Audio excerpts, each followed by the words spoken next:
बहुत स्वागत है रे क्लासेस फिरोजाबाद में। हमारा चैप्टर चल रहा था some basic concept of chemistry. उसमें एनसीईआरटी न्यूमेरिकल चल रहे हैं। उसी कैटेगरी में आप पे बहुत इस चैप्टर का कठिन और अच्छा न्यूमेरिकल है। देखें, क्वेश्चन है a sample of drinking water was found to be severely contaminated with chloroform, supposed to be carcinogenic in nature। वो कह रहा है पीने वाले पानी का सैंपल है जिसमें क्लोरोफॉर्म की इम्प्योरिटी है ना, और ऐसा पानी पीने में कैंसर कॉजिंग है। तो कह रहा है अगर इसमें जो कॉन्टामिनेशन है यानी कि जो इम्प्योरिटी है क्लोरोफॉर्म की, उसका लेवल है 15 ppm by mass. 15 ppm by mass. ppm का मतलब पार्ट्स पर मिलियन। तो कह रहा है दो बातों के आंसर दो। Express this in percent by mass, यानी इसे परसेंट बाय मास में एक्सप्लेन करो इस बात को। दूसरा कह रहा है determine molality of chloroform in water sample. कह रहा है क्लोरोफॉर्म जो है उसकी मोलैलिटी निकालो इस वाटर सैंपल में। सामने से हट गया हूं, क्वेश्चन नोट कर लें जल्दी से। हाँ जी, नोट कर लिया। अब बताओ क्या कह रहा है। ये सब बातों का तो कोई ज्यादा मतलब नहीं है। 15 ppm का सैंपल है और आपको क्या निकालना है, परसेंट बाय मास निकालना है और डिटरमाइन मोलैलिटी निकालनी है। तो इसे हटा दे रहे हैं यहां से, 15 ppm को नोट कर ले रहे हैं। ये दो चीजें निकालनी है जो नीचे लिखी हुई है। पहले बात आई 15 ppm का मतलब क्या है। 15 ppm का मतलब हुआ बेटा 15 ग्राम क्लोरोफॉर्म है।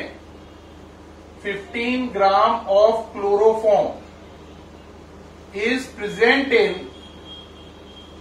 10⁻⁶ ग्राम ऑफ सॉल्यूशन। 10⁻⁶ को बोलते हैं 10 लाख। तो इसका मतलब 15 ग्राम क्लोरोफॉर्म है जबकि 10 लाख ग्राम सॉल्यूशन है। 10 लाख ग्राम सॉल्यूशन है, उसमें 15 ग्राम क्लोरोफॉर्म घुला है। अब पहला चलो क्या कह रहा है, express this in percent by mass. Percent by mass क्या होता है? परसेंट बाय मास का मतलब होता है कि अगर क्लोरोफॉर्म कितने ग्राम है, अगर क्लोरोफॉर्म कितने ग्राम है, अगर पानी और क्लोरोफॉर्म मिलाकर 100 ग्राम है। रिपीट, 100 ग्राम सॉल्यूशन में जितना क्लोरोफॉर्म है उसे उसका परसेंट बाय मास बोलेंगे। परसेंट बाय मास का मतलब 100 ग्राम सॉल्यूशन में क्लोरोफॉर्म की अमाउंट। तो ये तो बहुत सरल बात हुई। 10 की पावर, पहले पार्ट का आंसर हो गया। 10⁻⁶ ग्राम सॉल्यूशन में क्लोरोफॉर्म का अमाउंट है 15 ग्राम और परसेंट बाय मास का मतलब हुआ 100 ग्राम। तो 100 ग्राम सॉल्यूशन में क्लोरोफॉर्म की अमाउंट कितनी हुई, वो हो गई x, और ये x ही कहलाएगा परसेंट बाय मास। क्या कहलाएगा? Percent by mass. सॉल्व कर लेते हैं यहां से। करिए भाई, x की वैल्यू कितनी हो गई, 100 इंटू 15/10⁻⁶ है ना। अब देखो ये 100 है, ये 6 है। 100 का मतलब 10⁻2 और ये क्या है 6, ऊपर जाके माइनस का 6। तो ये हो गया 15 इंटू 10⁻⁻4%। 15 इंटू 10⁻⁻4%। बेटा ये 100 का मतलब 10⁻2, 6 ऊपर आके बन गया -6। -6 में से 2 गई तो माइनस की 4 बची। अब सेकंड पार्ट है मोलैलिटी निकालो। क्या निकालो? मोलैलिटी। क्या आपको पहला पार्ट समझ में आ गया? पहले पार्ट में वो कह रहा था अगर सॉल्यूशन 100 ग्राम हो तो उसमें क्लोरोफॉर्म की अमाउंट क्या होगी, वही कहलाएगी परसेंट बाय मास। तो 10⁻⁶ ग्राम सॉल्यूशन में 15 ग्राम क्लोरोफॉर्म है, तो 100 ग्राम सॉल्यूशन में कितना क्लोरोफॉर्म है? आंसर ये है। तो यही कहलाएगा इसका परसेंट बाय मास। अब निकालनी है इसकी क्या, मोलैलिटी। मोलैलिटी का फॉर्मूला बताओ, WB into 1000 over MB into WA। मतलब WB का मतलब क्लोरोफॉर्म का वजन, MB का मतलब क्लोरोफॉर्म का मॉलिक्यूलर मास, मोलैलिटी निकालनी है। WA का मतलब पानी का वजन।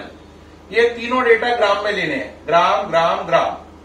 तो लगाइए WB कितना क्लोरोफॉर्म है 15 ग्राम। MB क्लोरोफॉर्म का मॉलिक्यूलर मास, यहां पे निकाल लेते हैं, अलग से बना लेते हैं एक विंडो। C का मतलब 12, H का मतलब 1 और Cl का मतलब 35.5 और 3 Cl है तो इसका मतलब ये बात 3 बार कर लो। अब यहां से आप इसको सॉल्व कर लो भाई, कर पाएंगे। 15 है ना, कैरी 1 2 1 3 और एक कैरी 4 और 15 कितना हो गया 19। कैरी कितना हो गया फिर दोबारा 1, कैरी कितना हो गया 1 3 3 3 9 और एक 10 और 1 11। ये हो गया इसका मॉलिक्यूलर मास 119.5। अब आता है WA कितना है। WA क्या है, WA है पानी का वजन। देखो सोचो 15 ग्राम क्लोरोफॉर्म है 10 की पावर 6 ग्राम सॉल्यूशन में। इसका मतलब क्लोरोफॉर्म और पानी मिलाकर 10 की पावर 6 है, जबकि क्लोरोफॉर्म 15 ग्राम है। रिपीट, क्लोरोफॉर्म प्लस पानी 10 की पावर 6 ग्राम है, उसमें क्लोरोफॉर्म 15 है, तो पानी कितना हुआ 10 की पावर 6 माइनस 15। तो पानी की अमाउंट कितनी हो गई बोलो जरा, यहां से इसको जगह को खाली कर ले रहे हैं। पानी की अमाउंट हो गई बेटा, वाटर इक्वल टू हो गया 10 की पावर 6 ग्राम माइनस 15 ग्राम क्लोरोफॉर्म। 10 की पावर 6 10 लाख है। 10 लाख रुपए में से अगर कोई 15 रुपए घटा दे तब भी वो लगभग 10 लाख रुपए ही रहेंगे। तो इसका मतलब आंसर 10 की पावर 6 ही मान लें। वैसे अगर आप सॉल्व करोगे तो आपको 10 लाख में से 15 सब्ट्रैक्ट करना है, लेकिन मैं आपसे पूछ रहा हूं अगर किसी आदमी को आपको 10 लाख रुपए का पेमेंट देना हो, उसमें से 15 रुपए कम भी हो जाएंगे तब भी वो लगभग 10 लाख ही माना जाएगा। इसलिए रियल आंसर तो होगा 10 लाख माइनस 15, लेकिन इसको 10 लाख ही मान लेंगे 10 की पावर 6। तो WA की वैल्यू वैसे तो ये है, लेकिन हम उसकी जगह 10 की पावर 6 ही रख देंगे। अब यहां से कोई दिक्कत ही नहीं है सॉल्व करने में। ये 6 है और ये 3 हो गई, तो ये बचा 15 इंटू 10 की पावर 3 ओवर 119.5 और सही कर लो 150 इंटू 10 की पावर 2 ओवर 119.5। यहां तक समझ में आ रही है बात। सॉल्व करिए भाई जल्दी से।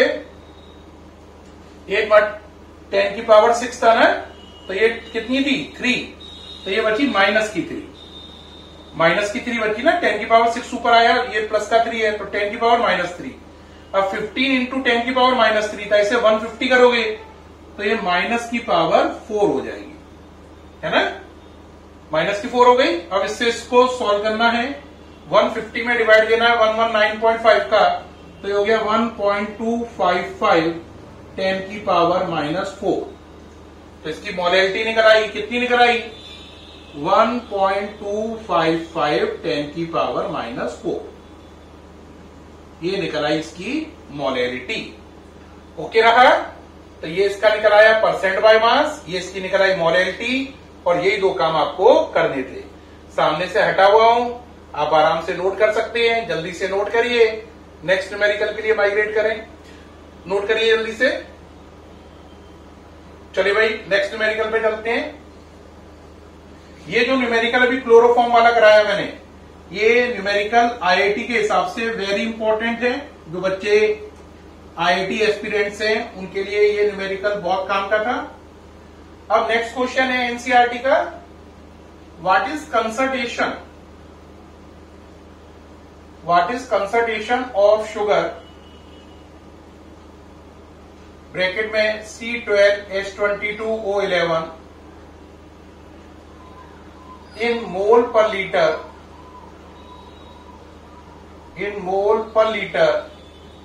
if 20 gram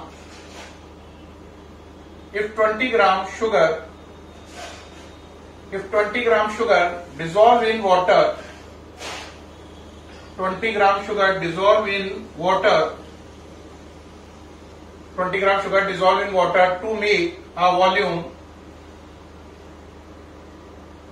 up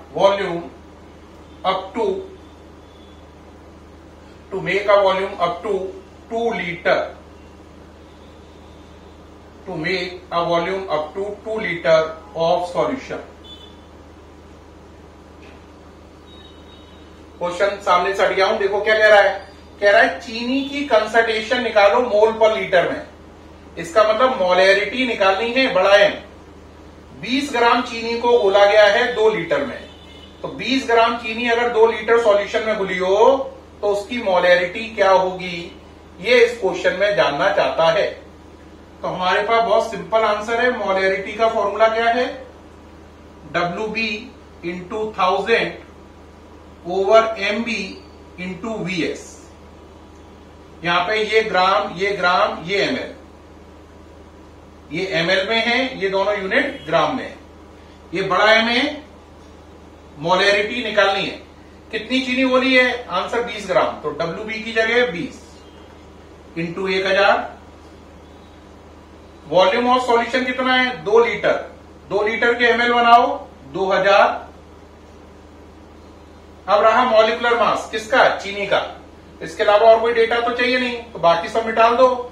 चीनी का फॉर्मूला ये है, इससे इसका मॉलिक्यूलर मास निकाल दो। क्या बना मॉलिक्यूलर मास बेटा, बोलो जरा। C12, कार्बन की वैल्यू 12 इंटू 12, हाइड्रोजन की वैल्यू 1, 22 इंटू 1, ऑक्सीजन की 16 इंटू 11, है ना। सॉल्व कर लीजिए भाई, ये कितना हो गया, 144 प्लस 22, ये कितना हो गया, 176। अरे सही है, सबको एडिशन कर लो, ये हो गया 342। तो इसका मॉलिक्यूलर मास कितना हो गया, 342। कैसे आया, ये किया है। कार्बन की वैल्यू कितनी रखी है, 12, हाइड्रोजन की 1, O की 16। ये सॉल्व किया है, 342 आना। यहां से आपको क्या निकालनी है, मोलैरिटी निकालनी है। सॉल्व कर लो ये मोलैरिटी। यहां से कुछ कैंसिल हो रहा तो काट दो। 20 से कितनी बार गया ये आंसर, 100 टाइम। 100 से ये 10 टाइम, तो हो गई 10/342। तो 10/342 ही छोड़ दो, है ना। 10 बाई कितना छोड़ दो, 342 छोड़ दो। या अगर आप इसे सॉल्व करोगे तो सॉल्व भी कर सकते हो, तो आएगा 0.029। 0.029 ये आ गई मोलैरिटी। या आप चाहो तो ये भी छोड़ सकते हो, ये भी करेक्ट है, चाहे तो ऐसा लिख लो सॉल्व करके। तो प्यारे बच्चों, इस क्वेश्चन में उन्होंने कहा था कि 20 ग्राम चीनी 2 लीटर सॉल्यूशन में मौजूद है, उसकी मोलैरिटी बताओ। ये मैंने आपको करके दिखा दिया है, मोलैरिटी निकल आई है। नोट कर लें जल्दी से, सामने से हटा हुआ हूं। कर लिया भाई, दिक्कत तो नहीं आ रही है। तो प्यारे बच्चों, इसमें मैंने आपको दोनों न्यूमेरिकल कराए, दोनों एनसीईआरटी के इंपॉर्टेंट न्यूमेरिकल थे जो आपने इस वीडियो में सीखे। फिर मुलाकात होगी आपसे नेक्स्ट वीडियो में, तब तक के लिए बाय।